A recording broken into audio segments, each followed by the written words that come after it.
என்ன சொன்னாய்? இன்று நமது சத்தியலோகமே லட்சுமி கடாட்சமா இருக்கிறது என்று சொன்னேன். எல்லாம் தெரிந்தும் தெரியாதவனை போல் பாசாங்கு செய்யாது. எனக்கே உரிமையான இந்த சத்தியலோகத்தை சரஸ்வதி கடாட்சம் நிறைந்த இடம் என்று சொல்.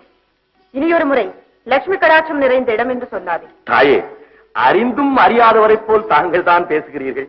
சான்றோர்கள் வாழும் ஆசிரமம், பிள்ளைகள் படிக்கும் பள்ளி, புலவர்கள் அமரும் பேரவை, இந்த இடங்களுக்குத்தான் சரஸ்வதி கடாட்சம் நிறைந்திருக்கிறது என்று சொல்வார்களே தவிர, ஆடம்பரமான வீடு, அலங்காரமான மாளிகை, இதை போல் திருவிழா கோலம் கொண்டிருக்கும் இடங்களுக்கு லட்சுமி கடாட்சமாய் இருக்கிறது என்றுதான் அன்றும் சொல்வார்கள், இன்றும் சொல்வார்கள். அதைத்தான் நான் சொன்னேன்.